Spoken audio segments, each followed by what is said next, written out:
Hello সবাইকে। এখন আমরা আদর্শ গ্যাসের দ্বিতীয় লেকচার পড়ব। তো দ্বিতীয় লেকচার পড়ার আগে এখানে আমরা গ্যাসের গতিতত্ত্ব নিয়ে আলোচনা করব।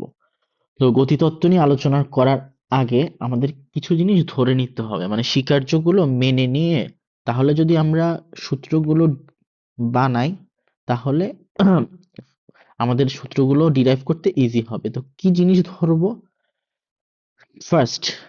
আচ্ছা, আমরা গ্যাস অণুর মৌলিক স্বীকার্য সমূহ পড়বো, পস্টুলেটস।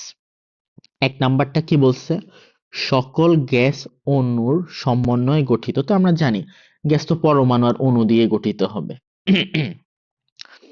একটি গ্যাসের সকল অণু সদৃশ, একটি গ্যাসের অণু অন্য গ্যাসের অন্য থেকে ভিন্ন। এটা একদম সহজ জিনিস। সাপোজ অক্সিজেনের গ্যাসের একটা সিলিন্ডার নিলাম, এখানে তাহলে সব কি গ্যাস থাকবে? অক্সিজেন গ্যাস থাকবে। আর অক্সিজেন গ্যাসগুলো দেখতে একই রকম হবে। দ্বিতীয় স্বীকার্য, আমাদের গ্যাসের অণুগুলোর আকার অণুগুলোর মধ্যবর্তী দূরত্ব থেকে নগণ্য হবে। এটা মানে কি? ভাইয়া না, তো বড় বড় বল দিয়ে অণুগুলো দেখাচ্ছি, বাস্তবে কিন্তু এরা আরো ছোট না, অনেক ছোট। তাহলে এই দুইটা অণুর যে আকার মানে কি ব্যাস, এই ব্যাসটা তাদের মধ্যবর্তী দূরত্ব থেকে অনেক ছোট না? হ্যাঁ, এটাই বলছে। গ্যাসের আকার মধ্যবর্তী দূরত্ব থেকে অনেক নগণ্য। বুঝতে পারছি। 3 নাম্বার, গ্যাসের অণুগুলো কঠিন স্থিতিস্থাপক সদৃশ গোলক বিশেষ, এই যে গোলক বলের মতো কল্পনা করব। অণুগুলোর নিজের মধ্যে কোনো আকর্ষণ বিকর্ষণ নাই, এদের শক্তি সম্পূর্ণটাই গতিশক্তি। এখানে এদের যে সাপোজ দুইটা বল আছে, তাহলে এদের মধ্যে মহাকর্ষীয় বল থাকতেই পারে বা অন্য অনেক বল থাকতে পারে। আমরা ওই সব বলকে ইগনোর করব, কোনো বল চিন্তা করব না। বুঝতে পারছি? আর যেহেতু এরা গ্যাস, গ্যাস মানে হচ্ছে কি এরকম বন্ধন আছে তাদের মধ্যে। এখন বন্ধনে কিন্তু অন্যান্য এনার্জিও আছে। কি এনার্জি? কম্পন আছে, ভাইব্রেশন আছে, ওগুলো সবকে আমরা ইগনোর করব। সাপোজ আমার কাছে একটা পরমাণু আছে, এই যে অক্সিজেন। অক্সিজেনের জানো এরকম বন্ধনে, সরি, বন্ধনে ভাইব্রেশন হয়, কম্পন হয়। তো ওইসব কম্পনের জন্য শক্তি আছে, ভাইব্রেশনের জন্য শক্তি আছে, ওগুলো আমরা ইগনোর করব। শুধুমাত্র কোন শক্তিটা চিন্তা করব? এই যে অক্সিজেন পরমাণু এখান থেকে এখানে গেছে একটা গতিতে, ভেলোসিটিতে, তাহলে গতিশক্তি ই কে হাফ এম ভি স্কোয়ার, শুধু ওইটাই চিন্তা করব, আর কোনো শক্তি চিন্তা করব না। বুঝতে পারছি? এখন যেটা গতিশীল হবে, এই গতিশীলটা একদম র্যান্ডম হবে। এই যে অণুগুলোর অক্রম বা এলোমেলো র্যান্ডম গতিতে গতিশীল, মানে আমরা চিন্তা করতে পারবো না যেটা কোন দিকে যাবে, এইদিকে যাবে না এদিকে যাবে, এটা র্যান্ডম। আর গতিশীল অবস্থায় নিউটনের সকল সূত্র মেনে চলবে। অণু সকল দিকে গতিশীল এবং এদের বেগের মান বিভিন্ন। এখন বেগের মান আমরা জানি না, একটার বেগের মান আরেকটা বেগের মান আলাদা আলাদা হবে, একই হবে না, বিভিন্ন হবে। বুঝতে পারছি?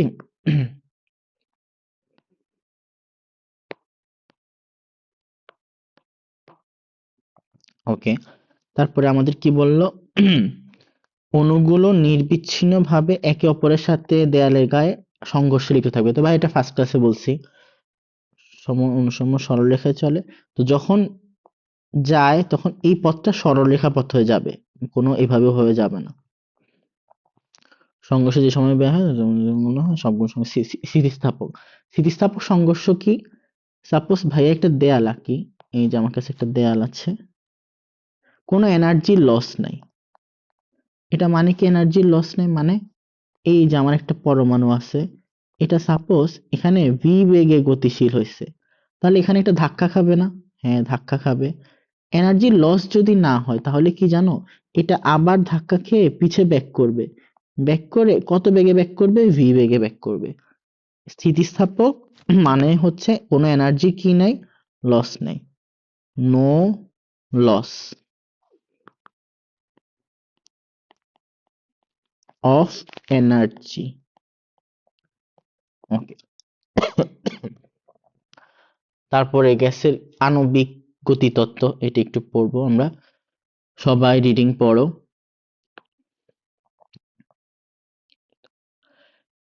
এখন তো ভাই বলছি এদের মধ্যে অনেক গতি থাকতে পারে, ব্রাউনীয় গতি থাকবে, আবার অনেক গতি আছে, বাট আমরা শুধু একমাত্র এদের গতিশক্তিটাই মেন জিনিস হিসেবে আমরা এটা বিবেচনা করব।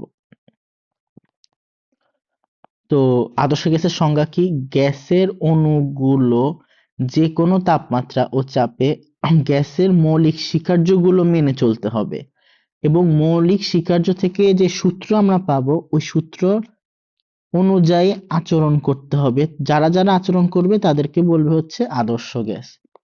সংজ্ঞাটা লাগবে। ওকে, আচ্ছা আমরা তাহলে শুরু করি। ওকে,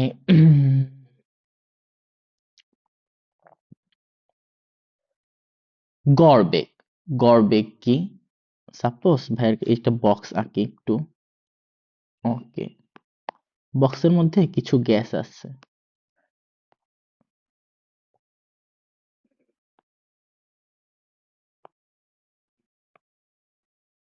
ওকে, এখন গ্যাসগুলোর অবশ্যই গতি আছে। এই গ্যাসটার গতি ভাইয়া বললাম 3 ms−1। ওকে, এই গ্যাসটার গতি বললাম 2 ms−1। এই গ্যাসটার গতি ভাইয়া বললাম 3 ms−1। এই গ্যাসটার গতি বললাম 2 ms−1। আচ্ছা, এখানে আমরা গতিগুলোকে সি দিয়ে প্রকাশ করব। তাহলে এই যে প্রথম C1 3 ms−1, C2 2 ms−1, C3 3 ms−1, C4। এখন ভাইয়া যদি গড় বের করতে বলি, কি বের করতে বলি? গড়। গড় বের করব। গড় কিভাবে বের করব? গড় বেগ বের করতে চাচ্ছি। উপরে থাকবে সবগুলো বেগ, ভাগ দিব কয়টা বেগ? 4টা বেগ দিয়ে। এখন একটু খেয়াল করি, আমরা এটা আশা করি জানি ফিজিক্সে ডান পাশের বেগ যেহেতু একটা ভেক্টর, তাহলে ডান পাশে পজিটিভ আর বাম পাশে নেগেটিভ। তাহলে যদি আমরা ভ্যালুগুলো লেখা শুরু করি তাহলে এভাবে লিখবো না, 3 plus minus 2 plus minus 3 plus 2। এই যে এটা যেহেতু এই পাশে তাহলে প্লাস, এটা এই পাশে মাইনাস, এটাও বাম পাশে মাইনাস, এটা ডান পাশে প্লাস। গড় করলে কত আসলো? 0/4 ইজ ইকুয়াল টু 0 ms−1। তাহলে আমরা বুঝলাম গ্যাসের, আমরা আইডিয়া করতে চাচ্ছি গ্যাসগুলো কত কত বেগে যাচ্ছে, পুরাটা হোল সিনারিওতে কেমন বেগে যাচ্ছে, একটা একটা নিয়ে না চিন্তা করে এভারেজ মানে সবগুলো কেমন আচরণ করছে। তো এই জন্য প্রথমে গড় নিলাম, গড় নিয়ে ধারণা পাইছি, ধারণাটা দেখো ভালো না। কেন ভাইয়া ভালো না? এই গ্যাসগুলো তো অবশ্যই একটা গতিতে যাচ্ছে, যে কেউ 3 কেউ 2 এ যাচ্ছে, বাট গড় বেগ আমাকে কত বলতেছে? গড় বেগ বলতেছে 0 বেগে যাচ্ছে, কোনো বেগে নেই, স্থির হয়ে বসে আছে। এই যে এখানেও স্থির হয়ে বসে আছে সবগুলো। আসলে কি স্থির নাকি ওরা তো কম্পন করতেছে, গতিশীল আছে, ছোটাছুটি করতেছে, বেগ দেখতেও পারতেছি আমরা। তাহলে গড় বেগটা আমাকে সবসময় ভালো ধারণা দিবে না, কারণ এখানে যে পজিটিভ নেগেটিভের জন্য কাটাকাটি চলে যায় অনেক অংশ, তাই গড় বেগটা তো ভালো না। বাট গড় বেগটা আমরা শুরু করি মানে ফার্স্ট থেকে শুরু করতে হয়, আগে গড় বেগের ধারণা দিয়ে শুরু করতে হয়। তাহলে আমরা গড় বেগের ধারণা বুঝছি কিভাবে এটা আনে। তো গড় বেগের সংজ্ঞা কি? গ্যাসের অণুগুলোর বেগের গাণিতিক গড়টাকে, যে যে গাণিতিক গড় আমরা সেটাই। গ্যাসের অণুগুলোর কার? এই যে বেগের গাণিতিক গড়, মানে যেভাবে গড় নির্ণয় করে গাণিতিক গড়কে গড় বেগ বলে। বুঝতে পারছি? এটাকে কি দিয়ে প্রকাশ করে জানো? সি বার। বেগকে আমরা সি দিয়ে প্রকাশ করতেছি, তাই সি বার। এখন সাপোজ যদি ভাইয়ের কাছে এন সংখ্যক এরকম অণু থাকে, তাহলে কিভাবে বের বের করবো সবগুলোর বেগ? C1 C2 C3 dot dot dot dot dot Cn সবগুলো বেগ লিখছি, কয়টা nটা অণুর বেগ যোগ করলাম, তাহলে ভাগ দিব কত গড় বের করার জন্য n, তাহলে গড় বেগ বের করার ফর্মুলা হচ্ছে ভাইয়া এটা, এটা মনে রাখতে হবে। বুঝতে পারছি? এখন তোমরা বুঝতে পারছো যে গড় বেগটা অত ভালো না, তাই আমাদের আরেকটা বেগ পড়তে হবে গড় বর্গ বেগ। তার আগে হ্যাঁ আরেকটা জিনিস বলে দিই, সেটা কি, এইভাবে তো গড় বেগ বের করা পসিবল না। প্রতিটা গ্যাসের এভাবে বেগ খুঁজে খুঁজে তুমি নিবা, নিয়ে যোগ করে ওটা দিয়ে ভাগ দিবা n সংখ্যক পরমাণু, এটা তো পসিবল না। তাহলে গড় বেগ বের করার একটা ফর্মুলা আছে, সেটা কি, এটা মনে রাখতে হবে, সি বার সমান সমান √8 আর টি ডিভাইড বাই পাই এম। সব পরে বুঝাবো ভাইয়া, তোমরা এখন লিখে রাখো, পরে ফর্মুলাটা কিভাবে আসছে এগুলো সব আমরা পড়বো। এই দুইটা ফর্মুলা সুন্দর করে লিখে রাখো ভাইয়া, যেভাবে পুরা নোট করতেছি নোটেও তোমাদের এইভাবে যেন থাকে।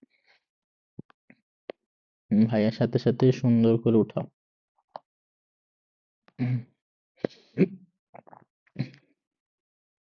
ওকে, তারপরে আমরা কি পড়বো, তারপরে আমরা যেহেতু বুঝছি যে গড় বেগটা অত ভালো না, তাই আমরা এখন পড়বো হচ্ছে গড় বর্গ বেগ। গড় বর্গ বেগ কি, গড় বর্গ বেগ হচ্ছে একটু আগে যেভাবে বেগ বের করছি, এবারও গড় বের করব বেগ দিয়ে, বাট বর্গ করে বের করব। কারণ কি, আমাদের এখানে দেখো নেগেটিভ ভ্যালু গুলো ঝামেলা করছিল, এই যে দেখো নেগেটিভ ভ্যালু গুলো রয়ে গেছে, এই জন্যই তো জিরো আসছে। এখন যদি আমি বর্গ করে করি, এই যে ভাইয়া আগে লিখে দেখাচ্ছি তোমাদেরকে, গড় বর্গ বেগ, এটা কিভাবে বের করে। এবার ভাইয়া যদি এখানে স্কোয়ার নেওয়া শুরু করি, তাহলে কিন্তু সমস্যাটা আর থাকে না। কি হয়, 3 plus 3 square plus -2 square plus -3 square plus 2 square divide by কত, কয়টা বেগ নিছি, 4টা বেগ। এবার গড় বের করছি, বাট কি স্কোয়ার করে বের করছি, তাহলে কি মাইনাস থাকে না ভাই, এত মাইনাস থাকতেছে না। তাহলে বাট ভ্যালুটা একটু বড় হয়ে গেল, কত হয়, 9 + 4 + 9 + 4 ডিভাইড বাই 4, 18, 18 আর 26, 26 ডিভাইড বাই 4, তাহলে কত আসে, 6.5। ওকে, 6.5 আসে, বুঝছি। এখন দেখো বেগটা বড় হয়ে গেছে না, তাহলে এটা অ্যাটলিস্ট আগের মতো জিরো বলতেছে না, তাহলে আগেরটার থেকে একটু ভালো। আগে তো বলতেছে গ্যাসগুলো কোনো গতিশীলই ছিল না, জিরো। আর এটা বলতেছে হ্যাঁ ভাইয়া গ্যাসগুলো গতিশীল, বাট ভ্যালুটা একটু বড় বলতেছে না। আগে তো জিরো বলছে, এখনো একটা ভ্যালু বলতেছে, বাট কত বলতেছে, একটু বড় ভ্যালু বলতেছে। তাহলে বুঝছি এটা আমাদের আগেরটা থেকেও ভালো, বাট একদম ফুললি কারেক্ট না। এটার ভাইয়া যদি সংজ্ঞা বলি, এটা সংজ্ঞা হচ্ছে গ্যাসের সকল অণুর বেগের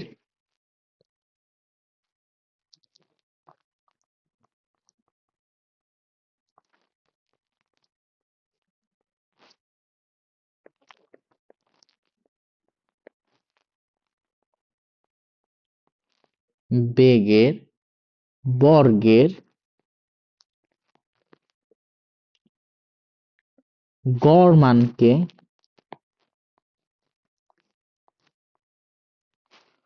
গড় বর্গ বেগ বলে। বুঝতে পারছি সংজ্ঞা, এই যে বেগের বর্গের গড় করব। আচ্ছা, এটাকে প্রকাশ করে কি দিয়ে, এটাকে প্রকাশ করে হচ্ছে সি বার, এটা হচ্ছে গড়, আর একটা স্কোয়ার দিতে হবে না, এই যে একটা স্কোয়ার দিলাম, বুঝছি। আর এটা কিভাবে বের করছি, যদি n সংখ্যক আমার গ্যাস থাকতো, C1 C2 সবগুলো এভাবে যোগ করব, C3 dot dot dot Cn। But এভাবে যোগ করলে তো শুধু হবে না, আমার কি করতে হবে বলতো, বর্গ করে যোগ করতে হবে। কি করতে হবে, বর্গ করে যোগ করতে হবে। তাহলে বর্গ করে ফেলি আমি, এই যে বর্গ করলাম, এই যে বর্গ করলাম, এই যে বর্গ করলাম, এই যে বর্গ করলাম, যোগ করছি কয়টা, n সংখ্যকটা। তাহলে কত দিয়ে ভাগ দিতে হবে আমাদের, n দিয়ে ভাগ দিতে হবে। বুঝতে পারছি? এটা হচ্ছে গড় বর্গবেগের ফর্মুলা।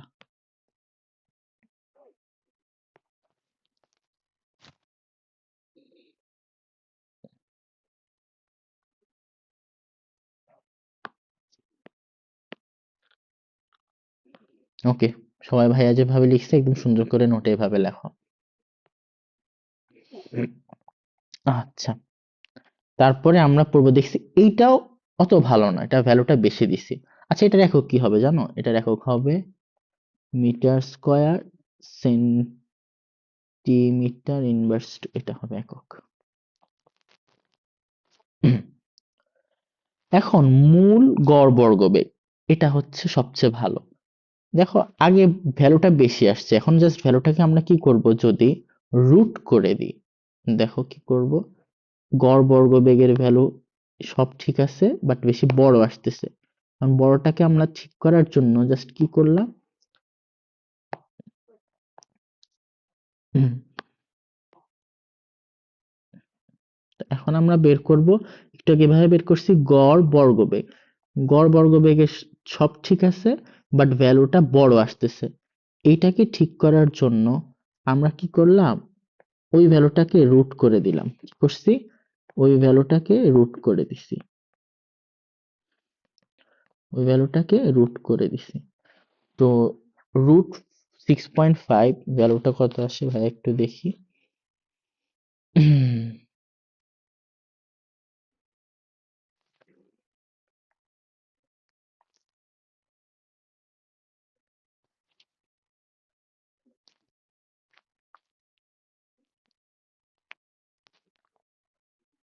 ওকে, এটার ভ্যালু আসে হচ্ছে 2.54 ms ইনভার্স 1।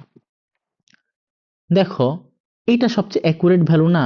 দেখো আমরা যদি আগে চিত্রটা খেয়াল করি, কেউ যাচ্ছে 2 ms ইনভার্স 1 এ, আবার কেউ যাচ্ছে 3 ms ইনভার্স 1 এ। তাহলে গড় কত হবে, 2.5 হওয়ার কথা না? 2 এ আর 3 এ যাচ্ছে, তাহলে তো গড় এটা 2.5 হওয়ার কথা। হ্যাঁ, এই যে এইবার আমার 2.5 এর কাছাকাছি আসছে। তাহলে সবচেয়ে ভালো কে, এই যে যেটা মাত্র পড়ছি, এটা কি করলাম, আমরা এটাকে গড় বর্গবেগ পড়ছি, গড় বর্গবেগ কি কি করছি, বর্গমূল করলাম না, এই যে রুট করছি। তাহলে এটা কি, মূল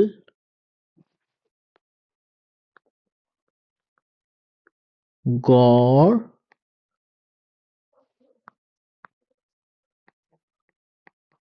বর্গবেগ। দেখো একটু আগে আমরা গড় বর্গবেগ পড়ছি, ওটার রুট, রুট বাংলা কি, মূল, মূল নিছি। বুঝতে পারছি? তো এটাকে সুন্দর ভাষা ইংলিশে রুট মিন স্কয়ার ভেলোসিটি, এই জন্য এটাকে প্রকাশ করে CRMS দিয়ে। বুঝতে পারছি? CRMS। তো এটা কিভাবে বের করছি, একটু আগের যেটা গড় বর্গবেগ, ওটাকে শুধু কি করতে হবে, রুট করতে হবে। বুঝতে পারছি? ওকে,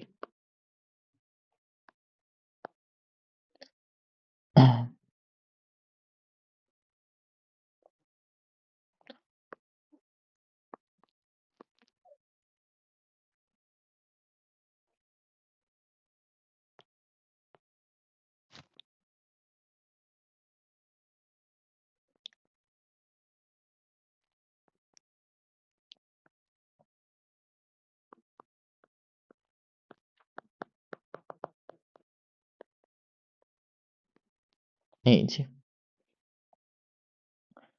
গড় বর্গবেগ বের করে ওটাকে রুট করলে হয়ে যাবে।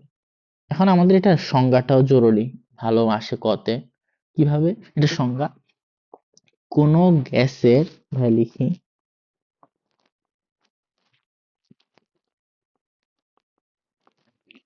সকল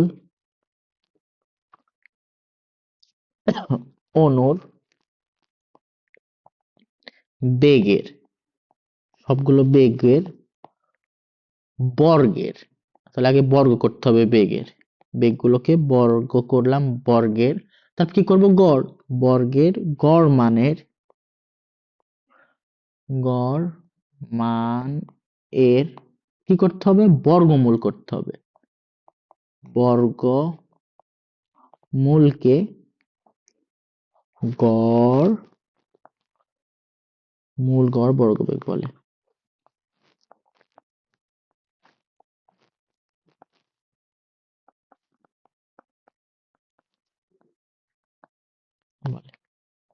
বুঝতে পারছি? আচ্ছা ঠিক আছে, এখন সিআরএমএস এর বাকি ফর্মুলা আমরা ডিরাইভ করব সবচেয়ে ভালো, কারণ দেখলাম সবচেয়ে ভালো এটাই দেয়, তাহলে এটাই আমাদের বেশি জরুরি। লাস্ট হচ্ছে সম্ভাব্য বেগ। সম্ভাব্য বেগ কি, বেশিরভাগ পরমাণুগুলো যে বেগে যাচ্ছে, তো বেশিরভাগ পরমাণু, ধরো 80% পরমাণুগুলো একটা নির্দিষ্ট বেগে যাইতেছে, ওই ভ্যালুটাকে বলে সম্ভাব্য বেগ। তো সম্ভাব্য বেগ মোস্ট প্রবাবল, তাহলে এটা সূত্র কি, c most probable is equal to, সূত্রটা হ্যাঁ মনে রাখি আমরা, কিভাবে আসছে পরে দেখাবো, 2RT ডিভাইড বাই এম। ওকে, সূত্রগুলো একটু মনে রাখবা।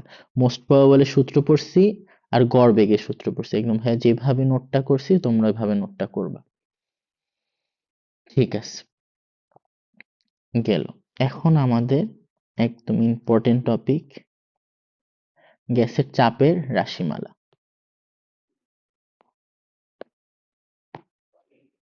ওকে, আচ্ছা আমরা এখন একটা বক্স কল্পনা করতেছি, এই যে ভাইয়ের কাছে একটা বক্স আছে, এই বক্সের মধ্যে একটা গ্যাস আছে, গ্যাসের অণু আছে, এই যে একটা অণু, বুঝতে পারছি? এই অণুটা একটা বেগে গতিশীল, ভাইয়া ধরি এটা হচ্ছে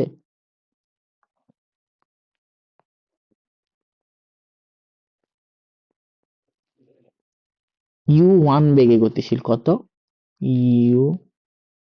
u1, আচ্ছা u1 বেগে গতিশীল।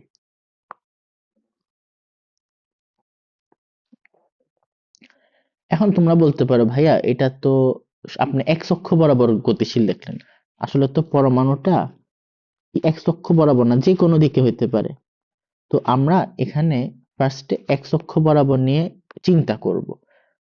এই বক্সটা আঁকো সবাই, বা তোমাদের ওখানে আঁকাই আছে, শুধু দেখো।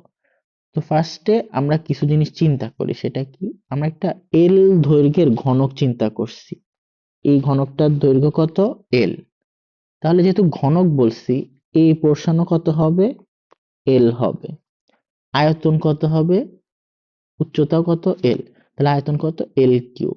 তাহলে আমরা যে ঘনকটা কল্পনা করছি, ঘনকের একটা বাহুর দৈর্ঘ্য, এল এর পরিচয় কি,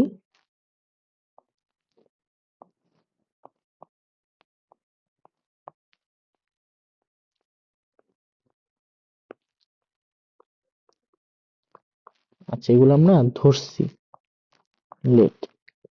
তাহলে ঘনকের আয়তন বা আয়তনটাই কত হবে, এল কিউব। বুঝতে পারছি, আয়তন ভি সমান সমান লিখতে পারি এল কিউব। আচ্ছা, এই যে ভাইয়া একটা অণু লিখছি, এই অণুটার অবশ্যই একটা ভর থাকবে না? হ্যাঁ, এই যে লাল অণুটার একটা ভর আছে, অনেক কম হবে, এটা তো বুঝতে পারতেছো। তাহলে এই যে লাল যে অণুটা, সেই অণুর ভর, তাহলে এটা তো একটা অণু, তাহলে একটি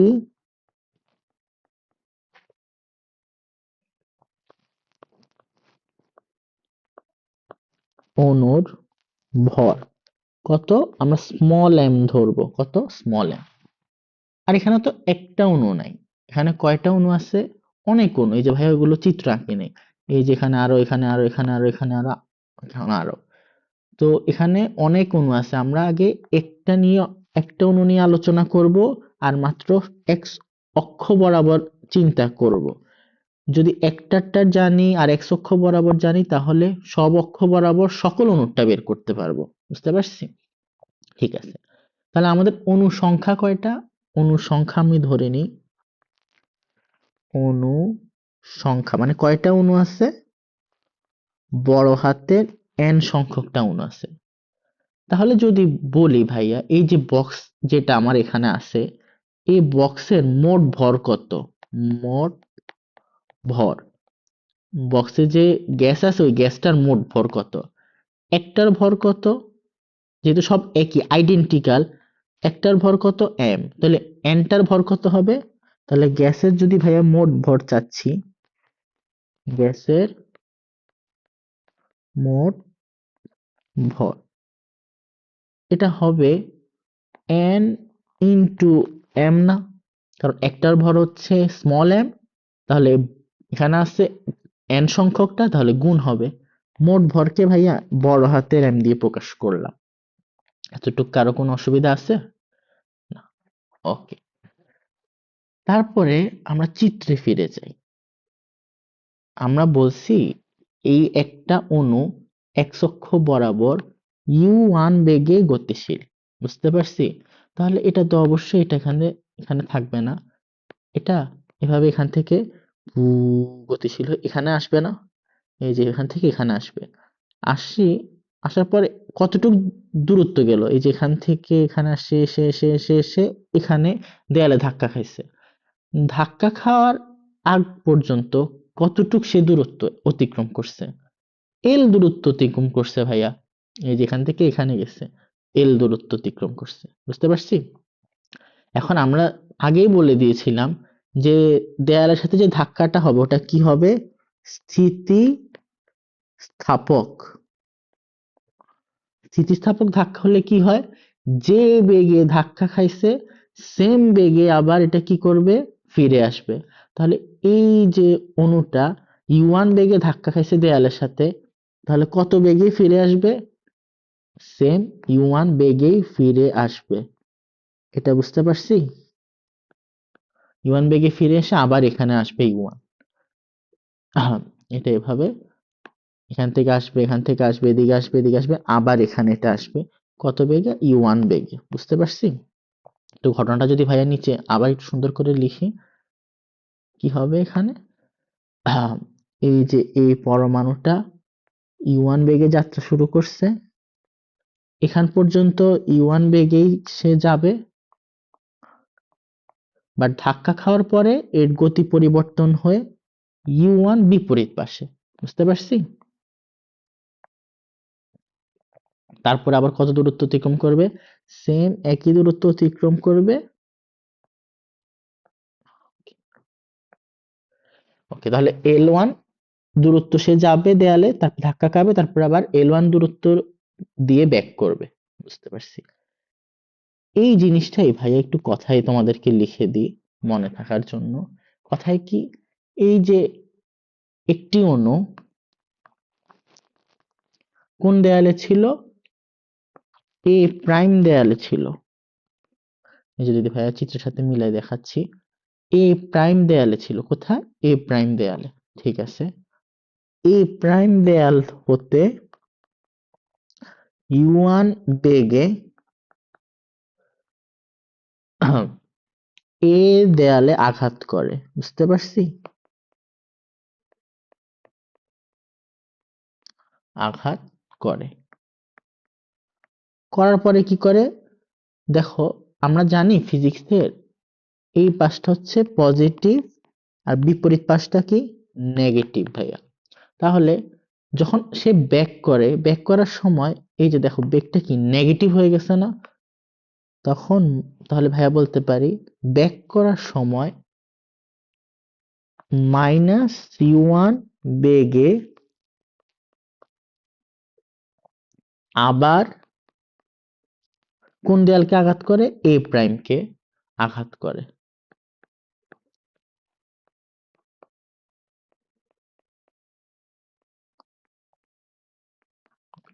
এই যে এই সিনারিটা এখানে এখানে ছিল, এখানে ছিল, এখান থেকে এল দূরত্ব অতিক্রম করছে, এ প্রাইম দেয়াল থেকে এ তে আসছে u1 বেগে, তারপর এ তে আসার পরে ধাক্কা খেয়ে মাইনাস u1 বেগে আবার এ প্রাইম দেয়ালকে আঘাত করে, বুঝতে পারছি?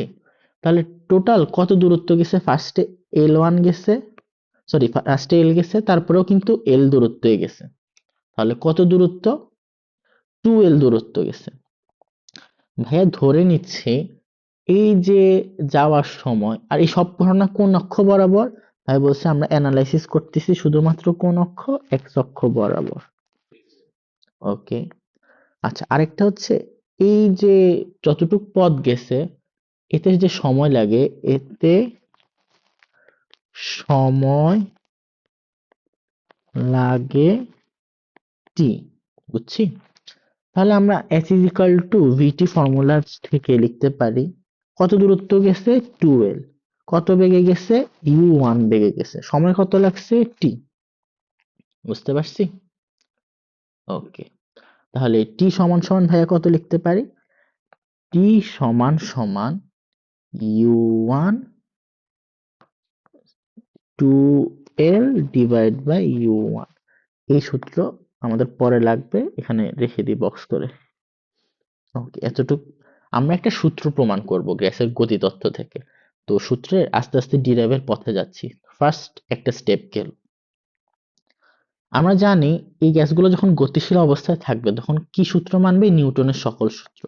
নিউটনের সূত্রগুলো কি মনে আছে ভাইয়া? নিউটনের ফার্স্ট সেকেন্ড কয়টা সূত্র? তিনটা সূত্র। থার্ড ফার্স্ট সূত্রটা একদম ইজি ভাই, সেকেন্ড সূত্রটা একটু বলি। সেকেন্ড সূত্র F is equal to m a, বস্তুর উপর প্রযুক্ত বল এর ভরবেগের পরিবর্তনের সমানুপাতিক। এখানে আমরা a এর ফর্মুলা বসাইতে পারি। a এর ফর্মুলা কি? v minus u divide by t. এগুলো আরো ইন ডিটেলসে পড়বো নিউটনের মেকানিক্স, এই ফর্মুলাটা কতটুক ঠিক বা এর চেয়েও ভালো ফর্মুলা আছে কিনা। ওকে, এটা হচ্ছে বলের ফর্মুলা। আর নিউটনের থার্ড ল কি বলে? নিউটনের থার্ড ল বলে হচ্ছে প্রত্যেক ক্রিয়ার একটা সমান ও বিপরীত প্রতিক্রিয়া থাকে। তার মানে কি, আমি যদি একটা বল দেয়ালে একটা বলে মারি, কত বলে ভাইয়া বলছি? F1 বলে মারছি, তাহলে জানো দেয়ালও আমাকে একটা বিপরীতে বল দিবে, সে বলটা ভাইয়া F2 বললাম। আর নিউটন বলতেছে এই দুইটা বল ক্রিয়া প্রতিক্রিয়া দুইটা কি সমান, ক্রিয়া প্রতিক্রিয়া দুইটা কি সমান, বাট বিপরীত না। হ্যাঁ, ক্রিয়া প্রতিক্রিয়া সমান বাট বিপরীত। বুঝতে পারছি, এগুলো হচ্ছে নিউটনের সূত্র। ভরবেগে প্রথমটা হচ্ছে ভরবেগের পরিবর্তন ডিভাইড বাই সময়, প্রযুক্ত বল বের করে। ওকে, এখন আমরা নিউটনের সেকেন্ড সূত্র দিয়ে একটু খাটাবো, অণুর উপর প্রযুক্ত বল বের করব। দেখো এই যে অণুটা এই দেয়ালে একটা ধাক্কা দিচ্ছে, তো এই যে চিত্র এখানে আছে, যদি ভাইয়া এখানে আবার একটু দেখায়, ফার্স্টে এই যে অণুটা এখানে ছিল, বেগ কত ছিল? এই যেখান বরাবর বেগ ছিল, দেয়ালে ধাক্কা দেওয়ার সময় u1 কত ছিল? u1। ধাক্কা দেওয়ার পরে এটা আবার অপোজিটে গেছে, কত বেগে গেছে ভাইয়া? ধাক্কা দেওয়ার পরে ওইটার বেগ হয়েছে একই বেগ বাট বিপরীতে, তাহলে এটাকে কি বলবো? u1 এ বলবো বাট বিপরীতে। এটা বুঝছি। ওকে, আদি বেগ কোনটা ভাইয়া? এটা হচ্ছে আদি বেগ, এটা হচ্ছে আদি বেগ যেহেতু শুরুর অবস্থা। শেষ বেগ কোনটা ভাইয়া? এই যে এটা হচ্ছে শেষ বেগ। তাহলে আমরা এখানে নিউটনের সূত্রটা একটু খাটাই, কোনটা? এফ, সেটা আমরা অণু নিয়ে কাজ করতেছি। এই যে লাল বলটা, অণুর ভরকে আমরা কত বলছি? Small m. তা আমরা অণুর উপর প্রযুক্ত বল বের করব, কার উপরে? অণুর উপর প্রযুক্ত বল এফ।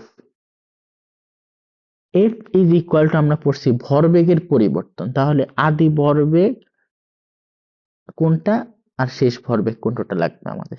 তাহলে ভরবেগের পরিবর্তন কি? শেষ ভরবেগ এই যে mv minus mu divide by সময়।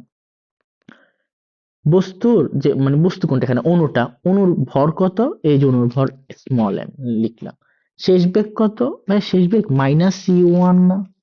কেন মাইনাস? কারণ হচ্ছে এই যে দেখেন এই যে এই পাশে শেষ বেগ, এই জন্য মাইনাস। তারপরে সূত্রের মাইনাস, তারপরে ভর এম, আর বেগ কত? বেগ তো শুধু u1 প্লাস u1, যেহেতু এই পাশে হচ্ছে প্লাস, ডিভাইড বাই সময়, মানে এই ধাক্কা খাওয়ার সময়টা। আমরা দেখো ধাক্কা খাওয়ার সময়টা আগেই বের করে রাখছি না, টি উপরে এই যে আমাদের বের করা আছে। তাহলে টি সমান সমান লিখতে পারি ভাইয়া কত, 2l ডিভাইড বাই u1। উপরে দুইটা বিয়োগ, বিয়োগ মানে হচ্ছে 2m u1 divide by 2l u1। একটু কাটাকাটি করে উপরে উঠানোর পরে কি আসে, minus m u1 square divide by l। বুঝতে পারছি? আমরা কার উপরে প্রযুক্ত বল বের করছি, এই যে অণুটার উপরে প্রযুক্ত বল বের করছি। এই অণু প্রযুক্ত বল কত, সাপোজ ভাইয়া নাম দিই F1 নাম দিলাম, F1 বের করছি। বুঝতে পারছি? ওকে, তোমরা ভাইয়ের সাথে সাথে লেখো।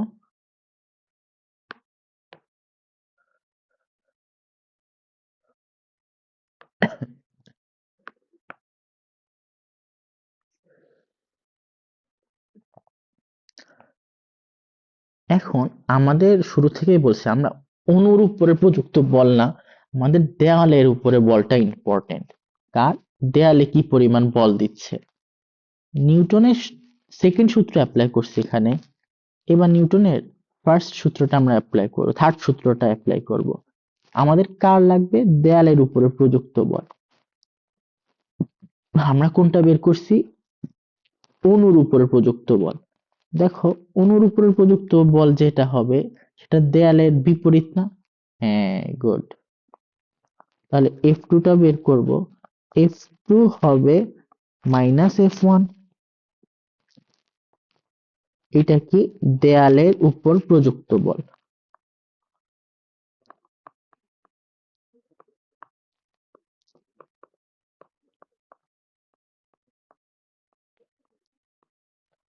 মাইনাস করলে কি আসবে,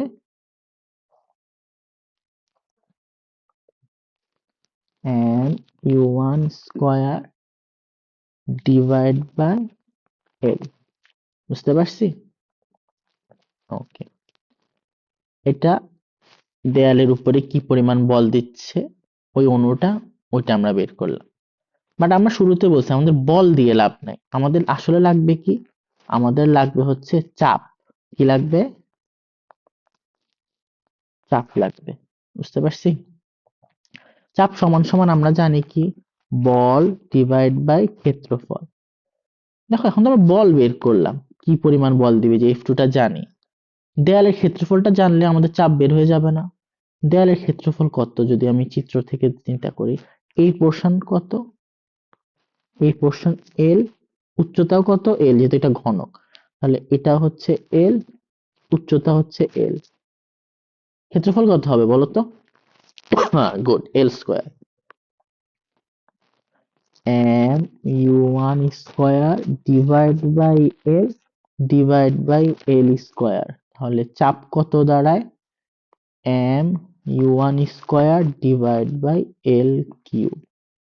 এই একটা এতক্ষণে আমরা কি বের করছি, একটা পরমাণু দেয়ালে কি পরিমাণ চাপ দেয়।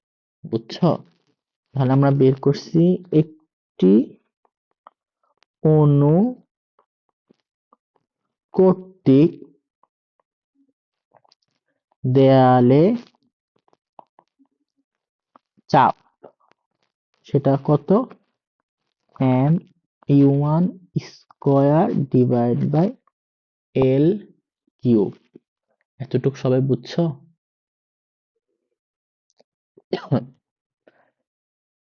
ওকে,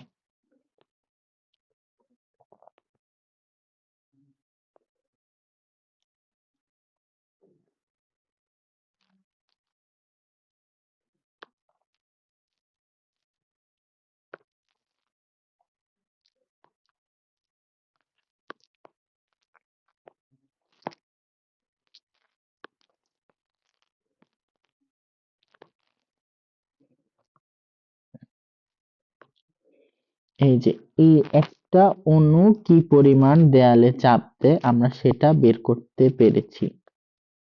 বাট এখানে তো ভাইয়া বলছে একটা পরমাণু না, একটা অণু নাই, এখানে কয়টা পরমাণু আছে, অণু আছে?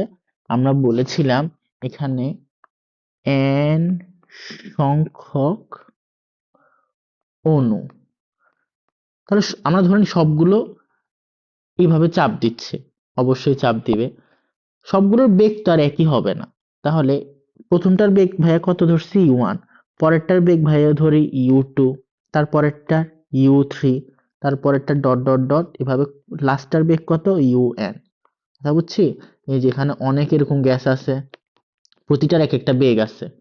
ইউ কেন ধরছি? আমরা শুধুমাত্র এক্স অক্ষ বরাবর চিন্তা করতেছি, বেগটা কোন অক্ষ বরাবর? অনলি এক্স অক্ষ বরাবর, এটা একটু মাথায় রাখো। তাহলে এক্স অক্ষ বরাবর মোট চাপ, এক্স অক্ষ বরাবর মোট চাপ, একজনের চাপ বের করছি, এখন সবার চাপ বের করতেছি। কত হবে? সবগুলো চাপকে যোগ করে ফেলবো।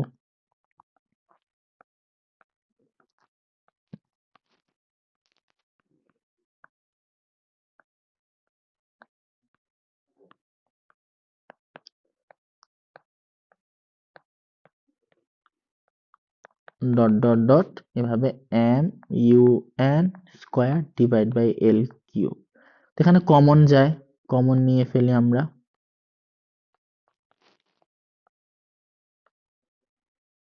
চাপ পি দিয়ে প্রকাশ করলাম।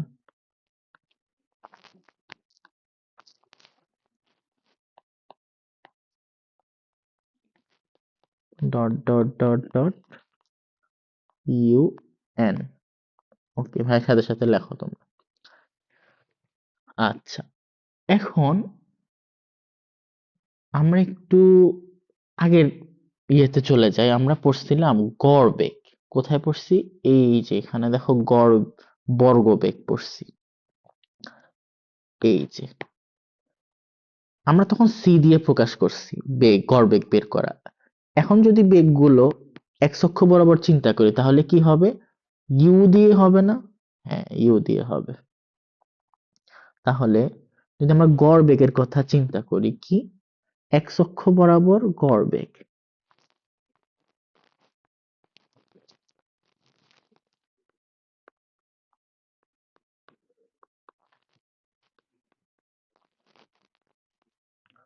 ওকে, কিভাবে বের করব? U one square plus u two square plus u three square plus dot dot dot plus u n square divide by n. X অক্ষ বরাবর গড় বেগ, গড় বর্গ বেগ। তাহলে এই যে গড় বর্গ বেগ এভাবে প্রকাশ করব, এটা বুঝতে পারছি? ওকে, এখান থেকে এই পোর্শনটাকে ভাইয়া কত লিখতে পারি? জাস্ট এনটাকে এই পাশে গুণ করলে হবে। হ্যাঁ, তো ভাইয়া লিখতে পারি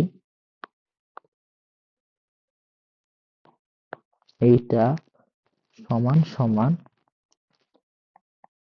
you bar square into n. বুঝতে পারছো? জাস্ট আর গুণ করে এটা লিখছি।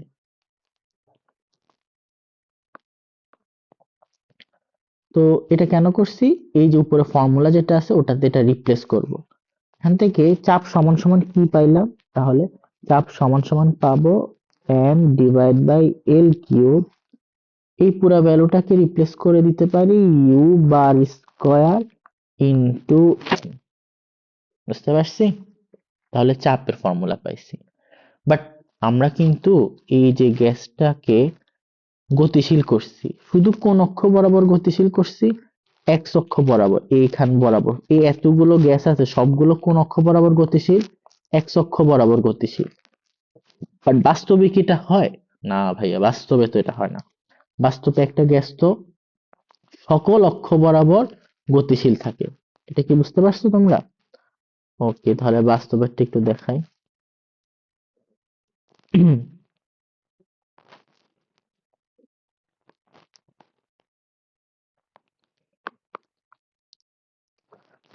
আমরা এতটুকু ডিরাইভ করলাম, এই অনেকগুলো গ্যাস নিয়ে চিন্তা করছি, সকল গ্যাসকে আমরা, এন সংখ্যক এখানে গ্যাস আছে, এন সংখ্যক গ্যাস, সবগুলো গ্যাসকে কি বলছি? তোমরা সবাই এক্স অক্ষ বরাবর গতিশীল। বাট এটা তো বাস্তব না। আমার তো গ্যাসটা হচ্ছে সকল অক্ষ, থ্রি ভাবে।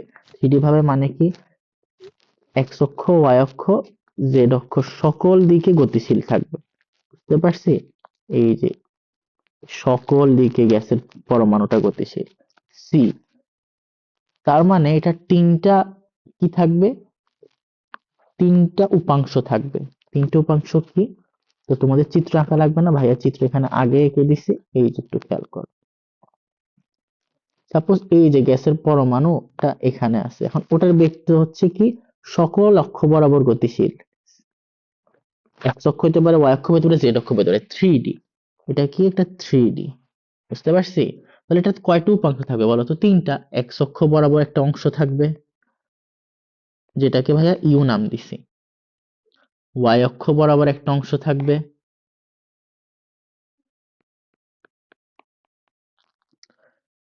যেটাকে আমরা ভি নাম দিছি।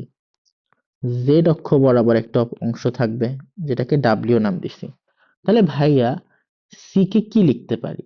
ভাইয়া সি কে লিখতে পারি সি ভেক্টর, সি হচ্ছে বেগ, এটা কয়টা উপাংশে বিভক্ত? তিনটা। ইউ এক্স অক্ষ বরাবর, তাহলে আই ক্যাপ। ভি ওয়াই অক্ষ বরাবর, তাহলে জে ক্যাপ। ডাব্লিউ জেড অক্ষ বরাবর, তাহলে কে কে। সবগুলো যোগ করলে কি পাবো? বেগ ভেক্টরটা পাবো। তাহলে সি এর মান, আমাদের ভেক্টর নিয়ে চিন্তা নেই, আমাদের শুধু মান নিয়ে চিন্তা। একটা এরকম ভেক্টরের মান বের করে কিভাবে? জাস্ট সহগগুলো বর্গের যোগফল। বুঝতে পারছি? ওকে, এখানে আমাদের কি করলাম আমরা এখন? আমরা আগে শুধু এক্স অক্ষ বরাবর চিন্তা করছি, তারপরে ভাইয়া বলতেছি এটা তো শুধু এক্স অক্ষ বরাবর হবে এমন কোনো কথা নেই, এটা তো 3D হবে। বুঝতে পারছি? তাহলে এখানে একটু ঝামেলা আছে, শুধু এক্স অক্ষ বরাবর চিন্তা করছি, এই যে। বাট এটাকে ঠিক করতে হবে কি, সব অক্ষ বরাবর গতিশীল। সব অক্ষ বরাবর গতিশীল হলে কি হয়, এরকম হয় আমার জিনিসটা। বুঝতে পারছি? আচ্ছা, এটা গেল। তারপরে কি, এখন তিনটা উপাংশ থাকবে, সি স্কোয়ার সমান সমান, এটাই লিখি, সি স্কোয়ার সমান সমান u square v square plus ডাব্লিউ স্কোয়ার। এখন আমরা একটা জিনিস ধরবো, কি ধরি? প্রতিটা অক্ষের উপাংশ সমান। এই জিনিসটা আমরা এমনি সহজের জন্য ধরে নিছি, এক্স ওয়াই জেড অক্ষ বরাবর যে উপাংশ আছে, উপাংশগুলো কি কি? যথাক্রমে ইউ ভি ডাব্লিউ। আর আমরা ধরে নিচ্ছি উপাংশগুলোর ভ্যালু সমান, এটা আমাদের একটা অ্যাজাম্পশন। তাহলে কি দাঁড়ায়? সি স্কোয়ার সমান সমান ভাইয়া লিখতে পারি 3u স্কোয়ার।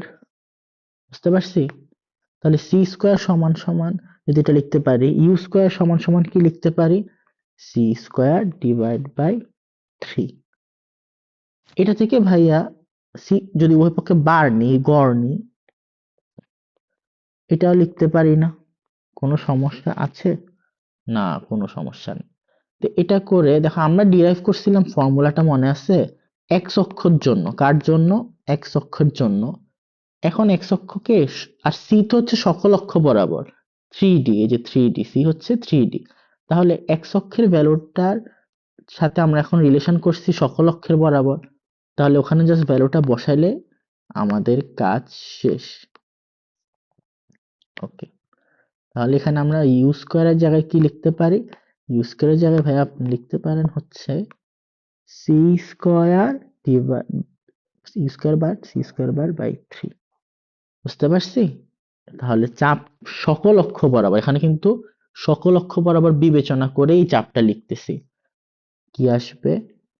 1/3